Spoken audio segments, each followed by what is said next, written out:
ಗೋಸ್ಕರ ಇವತ್ತು ಏನು ಕೆಲಸ ನಡೀತಾ ಇದೆ ಅದನ್ನು ಪ್ರೋಗ್ರೆಸ್ಸನ್ನು ನೋಡ್ತಕ್ಕಂಥ ಪ್ರಯತ್ನವನ್ನು ನಾವು ಮಾಡಿದ್ದೀವಿ.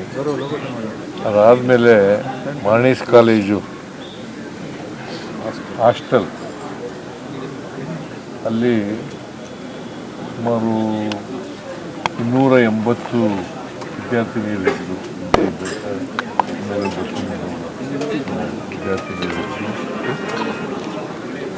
ಅದು ಸ್ಥಳ ಸರಿಯಾಗಿರಲಿಲ್ಲ, ಭಾಳ ಹಳೇ ಬಿಲ್ಡಿಂಗಾಗಿದ್ದು, ಬಹುಶಃ ಯಾವಾಗಿದ್ದು ಜಿಲ್ಲಾ ನಾನು ಒಂದು ಸಾರಿ ಇನ್ಸ್ಪೆಕ್ಟ್ ಮಾಡಿದ್ದೆ.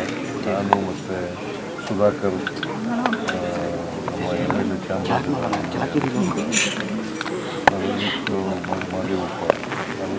ಇನ್ಸ್ಪೆಕ್ಷನ್ ಮಾಡಿದ್ದೆ.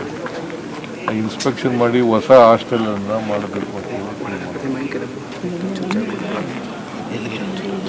ಈಗ ಹೊಸ ಹಾಸ್ಟೆಲ್ಲು ಮಾಡ್ತಾ ಇರ್ತಕ್ಕಂಥದ್ದು ಸುಮಾರು 1400 ವಿದ್ಯಾರ್ಥಿಗಳು ಸೈನ್ಸು ಆರ್ಟ್ಸು BComನವ್ರಿಗೆ ಅಲ್ಲಿ ಮಾಡಿದ್ದೀವಿ.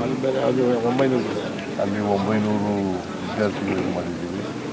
ಇಲ್ಲಿ ಸೈನ್ಸು ಮತ್ತು ಆರ್ಟ್ಸು ಕಾಲೇಜನ್ನು ಮಾಡ್ತಾರೆ. ಆಮೇಲೆ ಹಾಸ್ಟೆಲ್ನಿಂದ ಮಾಡ್ತಾರೆ. ಬಹುಶಃ ನಿಗದಿತ ಅವಧಿನಲ್ಲಿ ಮುಗೀತದೆ ಅಂತೇಳಿ ಕಾಂಟ್ರಾಕ್ಟರ್ಗಳು ಹೇಳಿದ್ದಾರೆ, ಕನ್ಸರ್ನ್ ಕಾಂಟ್ರಾಕ್ಟ್ರು ಮತ್ತು ಇಂಜಿನಿಯರ್ಗಳು ಕೂಡ ಹೇಳಿದ್ದಾರೆ. ಸೊ ಅದರಿಂದ ನಾನು ಭಾಳ ಸ್ಪಷ್ಟವಾಗಿ ಹೇಳಿದ್ದೀನಿ, ಯಾವುದೇ ಕಾರಣಕ್ಕೆ ಕ್ವಾಲಿಟಿನಲ್ಲಿ ರಾಜಿ ಇಲ್ಲ ಅಂತಕ್ಕಂಥ ಮಾತು. ಕ್ವಾಲಿಟಿ ಮೇಂಟೈನ್ ಮಾಡಬೇಕು ಮತ್ತು ನಿಗದಿತ ಅವಧಿನಲ್ಲಿ ಕೆಲಸ ಮಾಡಿ ಮುಗಿಸ್ಬೇಕು ಅಂತಕ್ಕಂಥ ಮಾತುಗಳನ್ನು ಸೊ ಒಪ್ಕೊಂಡಿದ್ದಾರೆ. ಈಗ ಇಲ್ಲಿ ಬಸ್ ಸ್ಟ್ಯಾಂಡ್ ವೈಟ್ ಟಾಪಿಂಗ್ ಸುಮಾರು 50 ಕಿಲೋಮೀಟರ್